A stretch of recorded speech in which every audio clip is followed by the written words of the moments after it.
राजनीतिक गलियारों में कहावत है कि दिल्ली का रास्ता यूपी से होकर गुजरता है। उत्तर प्रदेश जीतने के लिए हर पार्टी एक एक सीट के लिए सूक्ष्म रणनीति बनाती है।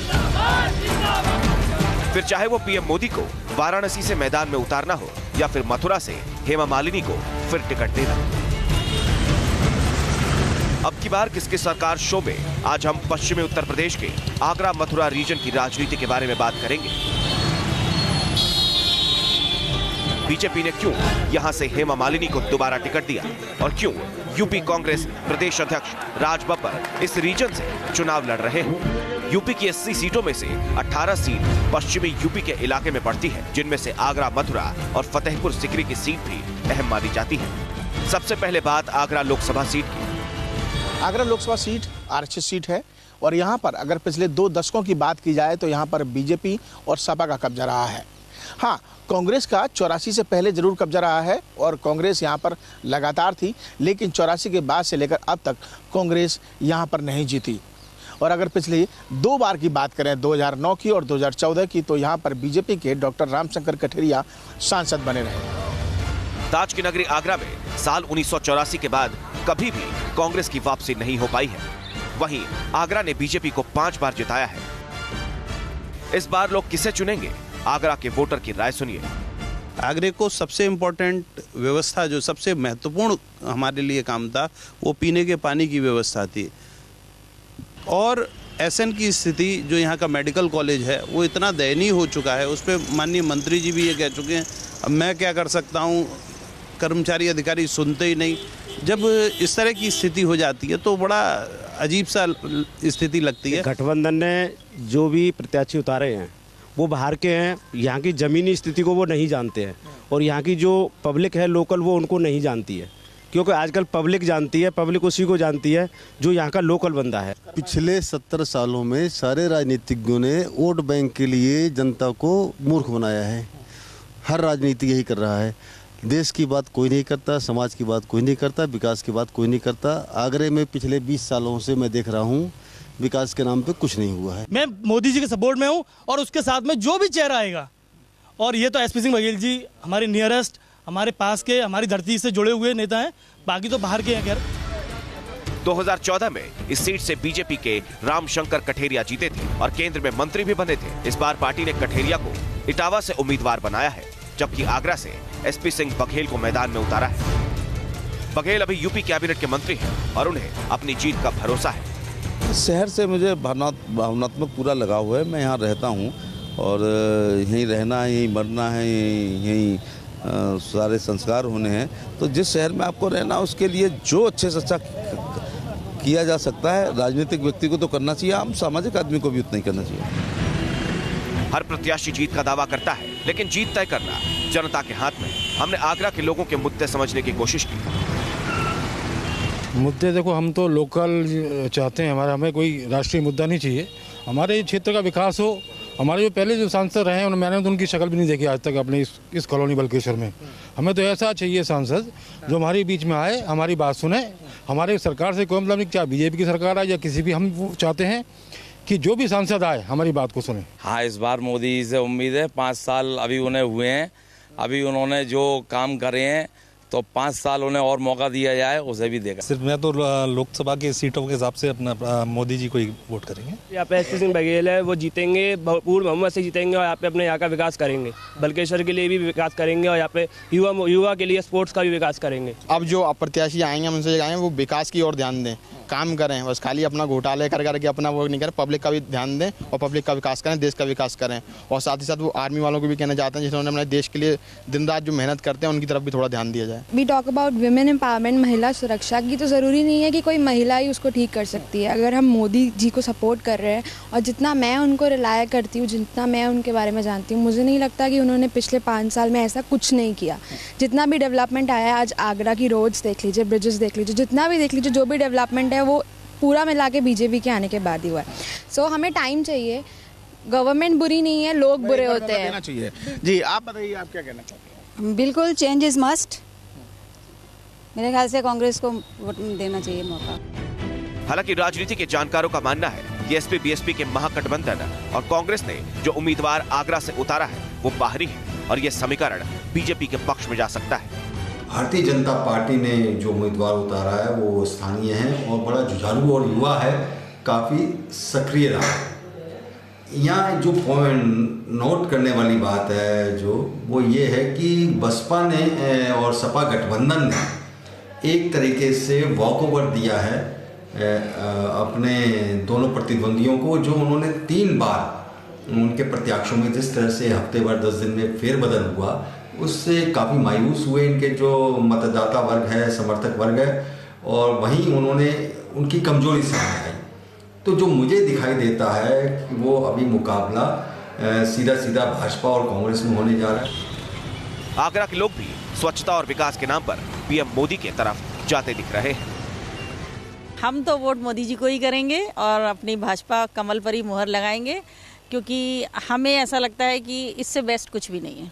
अब आगरा से तो सर काफ़ी प्रत्याशी हैं, मगर काफ़ी समय से देख रहे हैं हम, हमारे यहाँ से इस बार 2 बार के सांसदों की टिकट करने के कारण संगठन ने जो भी बीजेपी ने किया वो ठीक है, मगर प्रत्याशी हमको सही मिला है और प्रत्याशी कई बार के अनुभवी हैं और उन्होंने क्षेत्र में विकास कराएंगे, हमें उन पर भरोसा है। मोदी जी ने अभी कहा था कि पैसे 15 लाख आएगा, किसी के भी खाते में नहीं गया, सब पैसा गया अमीरों के खाते में। कोई कहाँ लेके भागा, कोई कहाँ लेके भागा, गरीब तो गरीब ही रह गया, मध्यम वर्ग का वैसे ही मर गया, व्यापार सब ठप हो गया। नहीं लगभग काम हुआ, क्यों नहीं हुआ भाई? गंगा जल आया भाई, मेन तो पेयजल समस्या थी, वो नहीं गया। अब एक साथ सारी चीज़ें थोड़ी हो जाएंगी। 70 साल के गैप में अभी मान लो इतनी चीज़ें हुई हैं, धीरे धीरे एक करके चीज़ें मीट आउट होंगी। आगरा जिले में ही फतेहपुर सिकरी लोकसभा क्षेत्र भी आता है। फतेहपुर सिकरी में मुकाबला इस बार इसलिए दिलचस्प है क्योंकि कांग्रेस के यूपी प्रदेश अध्यक्ष राज बब्बर यहां से चुनावी मैदान में। फतेहपुर सिकरी लोकसभा सीट 2008 परिसीमन के बाद वर्चस्व में आई। यहाँ पर सिर्फ 2 बार ही चुनाव हुआ। 2009 में पहला चुनाव हुआ जिसमें बीएसपी से सीमा उपाध्याय जीती, और उसके बाद 2014 में जब मोदी लहर थी तो उस दौरान सांसद बाबूलाल इस लहर में जीते और करीब 2 लाख से ज़्यादा वोटों से उन्होंने जीत दर्ज की। आगरा की ही तरह फतेहपुर सिकरी भी पर्यटन का बड़ा केंद्र है। किसी जमाने में अकबर ने यहाँ विशाल किला बनवाया था।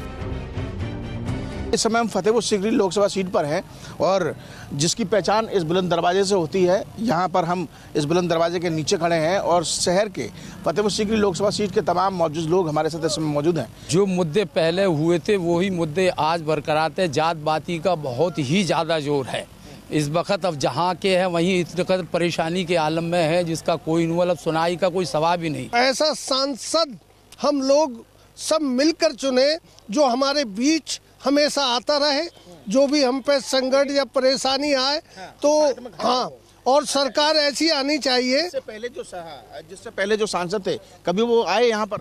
कभी नहीं आए। आप बताइए। ऐसा है यहाँ पे तो फतेहपुर सिकरी बेरोजगारी है ये, लेकिन जब इलेक्शनों का मामला आता है जब तो मीठे बन के आ जाते हैं।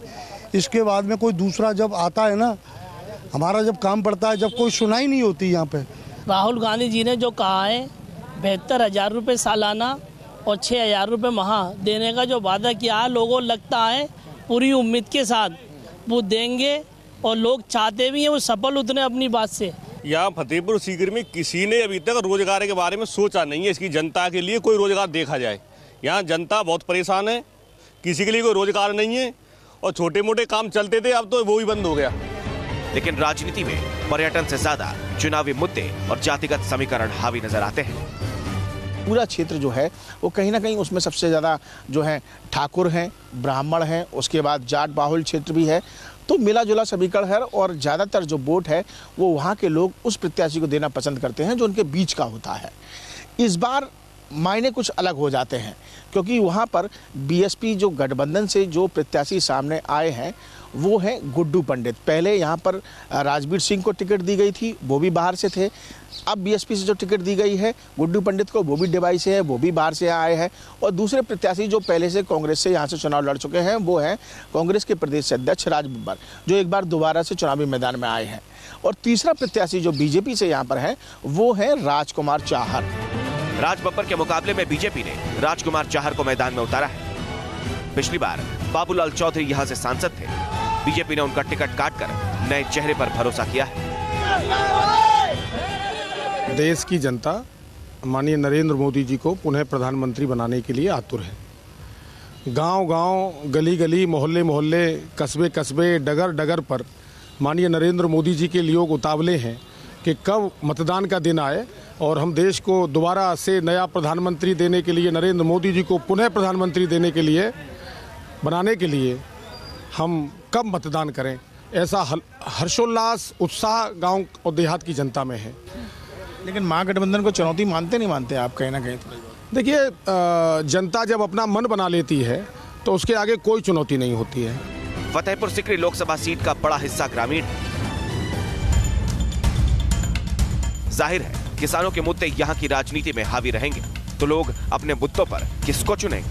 गांव करावली के समय महुअर में खड़े हुए हैं और सभी जनता यहाँ की गांव की हमारे साथ मौजूद है। देखिए साहब, एक परिवार का मालिक भी अपने परिवार को पूरी तरह से संतुष्ट नहीं करता, जब भी उसमें बिखराव होता है। तो मोदी जी क्या जितनी भी उनसे उम्मीद है, क्या सबको 5 साल में पूरा थोड़ी कर देंगे? उन्होंने बहुत कुछ किया है। आगे अगर उनको समय मिला तो वो संपूर्ण जो कहते हैं उसे पूरा करेंगे। और हमें चाहिए तो यहाँ भाजपा प्रत्याशी चाहिए, और भाजपा प्रत्याशी हमारे लोकल का है। बाकी गुड्डू पंडित हैं, वो डिवाइस से हैं, और राज बब्बर यहाँ से चुनाव लड़ चुके हैं, लेकिन लड़ जाने के बाद वो स्वयं नहीं आते, अपने प्रतिनिधि को काम के लिए भेज देते हैं। हमारा तो पिताजी 4 है, अब मोदी जी की लहर है हमारी। अब मोदी जी को वोट देते हैं, पिताजी को वोट देते हैं, मोदी जी को वोट देते हैं, बस हमारा मोदी जी है। चलिए, कांग्रेस की बात करें तो कांग्रेस में राज बब्बर जी मैदान में आए हैं। पहले जब वो चुनाव लड़े थे तो क्या उसके बाद सांसद दोबारा यहाँ कभी आए हैं आपके क्षेत्र में? कभी नहीं। अच्छा, सांसद बाबूलाल ने कुछ काम कराया? हाँ, काम कराए हैं, विकास भी कराया है, ऐसी कोई बात नहीं। उनकी टिकट काट दी गई? अब तो ये साहब, ये तो ऊपर जाने के टिकट क्यों कटी? ये तो ऊपर जाने, लेकिन काम कराया है उनने, मंत्री जी ने। चलिए, आप नौजवान हैं, मुद्दों की अगर बात करें तो यहाँ पर किस तरीके के मुद्दे सामने? जी हाँ, मुद्दे एक तो बेरोजगारी के हैं, जो मोदी जी 5 साल में पूरे नहीं कर पाए हैं। जब कांग्रेस ने 60 साल लिए हैं तो कम से कम मोदी जी के लिए 10 साल तो होने ही चाहिए। और यहाँ किसानी नेता हैं, इसमें भाजपा में जो जितने नेता हैं किसान हैं सब। अब राहुल गांधी जी हैं, उनको बना दिया है अध्यक्ष, उनको यही पता नहीं है आलू खेती कैसे करते हैं, गेहूँ कैसे करते हैं। कम से कम ऐसा हमारा नेता जो हो, ऐसा होना चाहिए जिसको पता हो गांव में कैसे हाँ देश की सुरक्षा कर सके, और मतलब किसान कैसे करते हैं उसका मतलब आवाज़ होना चाहिए। जो हमारा अध्यक्ष या हमारा प्रधानमंत्री बने वो हमें भी सुरक्षित रखे और देश को भी सुरक्षित रखे, ऐसा होना चाहिए। चलिए, राहुल गांधी की बात सामने आई थी। राहुल गांधी ने अभी हाल ही में इस बात को कहा है कि गरीबों को 6,000 रुपये महीना वो देंगे अगर उनकी सरकार बनती है। तो कितना सहमत है आप इस बात से, या लगता है कि सिर्फ चुनावी जुमला है? सब चुनावी जुमला है साहब। इसमें कांग्रेस ने इतने दिन शासन किया, तो अभी ये 12,000 या 6,000 या 12,000 15 रुपये 1,000 की बात आती है। ये पहले कभी नहीं आई, कांग्रेस का शासन बहुत रहा। तो 10 साल कम से कम 5 साल मोदी जी को और दे दी जाए, बीजेपी को और दे दी जाए, और विकास भी काफ़ी हुआ है। और हमारे यहाँ से सांसद बाबूलाल जी थे, उन्होंने ही विकास किया है, लेकिन 5 साल और बढ़ा दी जाए, जनता की तरफ से कह रहा हूँ मैं, तो कुछ न कुछ विकास होगा। और भाजपा की ही लहर है हमारे यहाँ, भाजपा ने जो किया है, मोदी जी ने जो किया है। महागठबंधन को कुछ नहीं समझते? महागठबंधन इतना हुआ? हाँ, महागठबंधन तो साहब, ये तो एक बात यह है कि सब एक साथ कुश्ती लड़े एक आदमी से, तो अच्छा नहीं है। अगर इनमें इतनी ताकत होती तो महागठबंधन नहीं करते, अकेले ही लड़ते। भाजपा से जो महागठबंधन करके चुनाव लड़ रहे हैं, तो अकेले चुनाव लड़ने की हिम्मत क्यों नहीं आई इन लोगों में? इसीलिए इनके वोट भी कटे हैं इससे। आगरा और फतेहपुर सिकरी के अलावा मथुरा भी पश्चिमी यूपी की अहम सीट है। बीजेपी ने इस सीट पर एक बार फिर हेमा मालिनी पर भरोसा किया है। मथुरा को मिनी बागपत भी कहा जाता है। जाहिर सी बात है, जाट बेल्ट है। यहाँ से 2009 में सांसद बने थे जयंत चौधरी, यानी राष्ट्रीय लोकदल के जयंत चौधरी जो हैं वो 2009 में सांसद बने थे, लेकिन 2014 में वो हेमा मालिनी से हार गए थे और यहाँ पर हेमा मालिनी सांसद बनकर सामने आई थी। मथुरा लोकसभा सीट पर पहले चुनाव से ही राजनीतिक रण होता रहा है। पहले और दूसरे लोकसभा चुनाव में यहां से निर्दलीय प्रत्याशी ने जीत दर्ज की थी, लेकिन उसके बाद 1962 से 1977 तक लगातार 3 बार कांग्रेस पार्टी ने यहां जीत दर्ज की। 1977 में चली सत्ता विरोधी लहर में कांग्रेस को यहां से हार का सामना करना पड़ा और भारतीय लोकदल ने जीत हासिल की। कांग्रेस यहां आखिरी बार 1984 में जीती थी। इस बार कांग्रेस ने बीजेपी से यह सीट छीनने के लिए हेमा मालिनी के खिलाफ महेश पाठक को उम्मीदवार बनाया है। आगरा, फतेहपुर सिकरी और मथुरा लोकसभा सीट पर दूसरे चरण में 18 अप्रैल को मतदान होगा। Team news nation.